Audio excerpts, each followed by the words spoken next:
Alquimia. ¿Qué viene a su mente cuando escuchan esta palabra? Mazmorras oscuras. Humos tóxicos. Y hombres locos tratando de convertir el plomo en oro. Pero, ¿les digo algo? Cursor blanco con forma de mano hacia la derecha, todo eso es falso. La alquimia fue uno de los mayores intentos científicos de la historia. Y nosotros, la entendimos completamente mal. La alquimia no era una simple actividad de hechicería ni un medio para enriquecerse. La alquimia fue el intento científico más valiente, apasionado, peligroso y quizás más trágico que la historia de la humanidad haya visto jamás. Ellos fueron los precursores de la química moderna, de la medicina moderna, de la metalurgia y tal vez, de la física cuántica. Ellos fueron la adolescencia rebelde de la ciencia. En esos laboratorios oscuros, entre explosiones y olores a metales pesados, no solo hervían elixires. Estaban tras algo mucho más grande, mucho más aterrador. Intentaban descifrar el código fuente del universo. Querían intervenir en la materia creada por Dios y rediseñarla. Hoy, abrimos la puerta de esas mazmorras polvorientas. Quitamos el velo de magia que la cubrió durante siglos para observar la verdad desnuda, la ciencia. Si están listos, conozcan al padre prohibido de la ciencia, el verdadero rostro de la alquimia. Todo comenzó con una sola frase.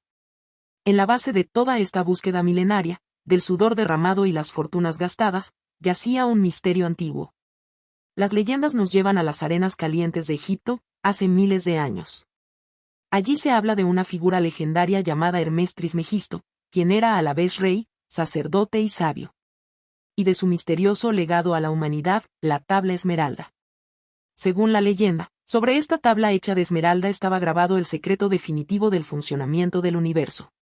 Para los alquimistas, esta tabla era un texto sagrado. Pero la frase más impactante de la tabla constaba de solo unas pocas palabras. Lo que está arriba es como lo que está abajo. Y lo que está abajo es como lo que está arriba. En latín, quod est superius, sicut quod est inferius. Esto no era una simple frase. Era la visión misma del universo de los alquimistas. Entonces, ¿qué nos dice esta frase desde la mirada de un físico? Esta expresión era la forma más poética de decir que el universo tiene una estructura fractal y holográfica.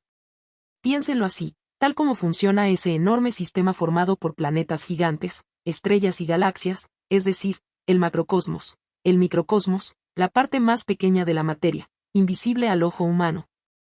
Funcionaba con las mismas reglas. Recuerden el modelo atómico clásico que vemos hoy en las clases de física. Un núcleo en el centro y electrones girando alrededor. Igual que un sol en el centro y planetas girando alrededor, ¿verdad? Los alquimistas, en esa época sin telescopios ni microscopios, establecieron esta conexión de forma intuitiva. Para ellos, entender el cielo significaba entender la Tierra. El movimiento de las estrellas afectaba la formación de los metales. La materia no era una pila muerta, fría e inerte como pensamos hoy. Para los alquimistas, la materia estaba viva. Tenía alma. Respiraba. Veían los yacimientos minerales en las profundidades de la Tierra como un útero materno. Los metales eran como fetos que crecían, se desarrollaban y maduraban en ese útero oscuro y cálido. Y es aquí donde entraba en juego el arte de la alquimia. El alquimista era la persona que intervenía en este proceso lento y paciente de la naturaleza. Cuando se dice alquimia, inmediatamente pensamos en el oro. Esos hombres codiciosos que vemos en las películas, convirtiendo todo en oro para alcanzar una riqueza infinita. Pero detengámonos a pensar. ¿Por qué el oro? ¿Por qué no la plata, el cobre o el platino? ¿Era la obsesión de los alquimistas con este metal solo porque se podía gastar en el mercado? No. No era una cuestión de economía. Era una cuestión de termodinámica. Se trataba de la entropía. Observemos una de las leyes más fundamentales del universo, la segunda ley de la termodinámica. Esta ley nos dice que todo en el universo, con el tiempo, tiende al desorden, se corrompe y desaparece. A esto lo llamamos entropía. Incluso la puerta de hierro más sólida se oxida y se pudre con el tiempo. La plata se oscurece. Los alimentos se dañan. Y el hombre envejece, enferma y muere. Sobre todo en la naturaleza está la huella destructiva del tiempo. Todo está condenado a ser mortal. Excepto una cosa, el oro. El oro es el único metal que se rebela contra esta ley despiadada de la naturaleza.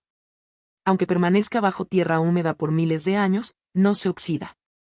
Aunque se sumerja en ácidos, no se disuelve. Aunque se arroje al fuego, no se ennegrece. Jamás pierde su brillo, su pureza ni su esencia. Él es el rey inmortal de la tabla de elementos. Para los alquimistas, el oro no era una moneda, sino la forma más perfecta y divina que la materia podía alcanzar. A sus ojos, el plomo, el hierro o el cobre eran metales enfermos. Eran seres imperfectos, mortales y crudos que no habían completado su desarrollo. Para ellos, el plomo era un oro que aún no había madurado. Si pudieras dejar ese plomo bajo tierra durante millones de años más, él también crecería y se convertiría en oro. El alquimista dijo, no puedo esperar tanto. Aceleraré el tiempo en mi laboratorio. Completaré el trabajo que la naturaleza dejó a medias. Curaré estos metales enfermos. Esta estructura de pensamiento es, de hecho, la base de la medicina moderna. Así como un médico cura un cuerpo enfermo para devolverle la salud, el alquimista intentaba curar los metales enfermos. Por eso, al arte de la alquimia se le llamaba en aquel entonces la gran obra, es decir, el magnum opus. Y para este proceso de curación, necesitaban una medicina legendaria, la piedra filosofal.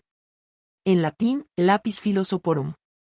Esta piedra no era un trozo de roca mágica como se ve en el cine. Era un catalizador, un polvo rojo muy poderoso capaz de penetrar en la esencia de la materia, limpiar sus enfermedades y reorganizar su estructura molecular. La creencia era esta piedra era tan poderosa que no solo curaría los metales. Si podías producir un líquido especial a partir de ella, un elixir o elixir de la vida, podrías salvar el cuerpo humano de la corrupción, al igual que el oro. Podrías detener la vejez, borrar las enfermedades y tal vez, vencer a la muerte. La alquimia fue, en realidad, la primera y más grande guerra científica que el hombre declaró contra la muerte y el tiempo. ¿Y bien? ¿Qué pasó con todos esos esfuerzos de siglos, las fortunas gastadas y las vidas perdidas entre humos tóxicos? ¿Tuvieron éxito? Si miran los libros de historia, la respuesta es un gran no. La alquimia se considera un fracaso científico. Los llamamos soñadores y pasamos de página. Pero cuando observamos este proceso, su problema no era ser soñadores. Su tragedia estaba en un lugar mucho más técnico, mucho más profundo. Su problema era buscaban lo correcto, en el lugar equivocado. A lo que ellos intentaban hacer, hoy en ciencia lo llamamos transmutación o transformación de elementos. Tomar un elemento y convertirlo en otro completamente distinto. Convertir el plomo en oro. Hoy, gracias a la física atómica moderna, sabemos que la identidad de un elemento no la determinan sus ropas, sino su corazón. Es decir, el número de protones en el núcleo del átomo. El átomo de plomo tiene 82 protones en su corazón. El átomo de oro tiene 79. Si quieres convertir el plomo en oro, tienes que bajar al corazón de ese átomo y arrancarle por la fuerza 3 protones. Este fue el muro contra el que chocaron los alquimistas. Este proceso no es una operación de química. La química solo se ocupa de los electrones en la capa externa de los átomos. Con fuego, con ácidos o mediante destilación, solo puedes mover los electrones.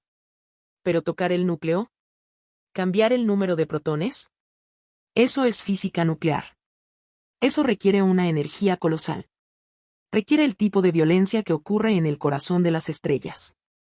Los alquimistas, con sus débiles llamas de vela, sus hornos de carbón y sus frascos de vidrio, intentaban hacer el trabajo que debería hacer un reactor nuclear. Intentaban romper el núcleo de un átomo con un martillo, pero ese martillo solo raspaba la superficie del átomo. Sus métodos eran erróneos. Sus niveles de energía eran insuficientes. Su tecnología estaba miles de años por detrás de sus sueños. No puedes cambiar los cimientos de un edificio pintando su fachada. Esta fue la tragedia de los alquimistas. Eran genios que buscaban la física nuclear en un laboratorio de química. Los alquimistas fracasaron, al menos en cuanto al oro. O eso creemos. Tal vez nunca encontraron la piedra filosofal. Tal vez no convirtieron el plomo en oro. Pero en esos laboratorios, entre esos experimentos desesperados, encontraron accidentalmente cosas mucho más importantes. Buscando oro, encontraron el fósforo. Buscando la inmortalidad, encontraron la pólvora. Descubrieron la porcelana, a la que llamaron oro blanco. Partieron con mapas equivocados y descubrieron continentes nuevos. Le debemos la mayoría de los elementos que construyen el mundo moderno de hoy a la terquedad de esos hombres que creíamos magos. ¿Y saben qué es lo más impactante? La persona que cayó bajo esta obsesión no era alguien común. Incluso la mente más racional, más matemática y más científica que la historia haya visto, fue seducida por este misterio. El fundador del universo mecánico. El hombre que descubrió la ley de la gravedad. El padre de la física moderna. Isaac Newton. Lo recordamos como el científico del manzano y las fórmulas. Pero cuando Newton murió, los miles de folios de manuscritos que salieron de su cofre secreto no eran sobre física ni matemáticas. Newton dedicó 30 años de su vida, en secreto, escondiéndose de la iglesia y del mundo académico, a descifrar fórmulas de alquimia. ¿Por qué el hombre más inteligente del mundo creyó en esta superstición? ¿Acaso Newton intentaba resolver un secreto más allá de la física que nosotros desconocemos? ¿El hombre que encontró la gravedad, estaba en realidad buscando la piedra filosofal? La respuesta a esta pregunta es uno de los mayores secretos en la historia de la ciencia. En el próximo video, abriremos el cofre secreto de Isaac Newton y conocerán la faceta alquimista que casi nadie conoce del mayor genio de la historia, el último mago.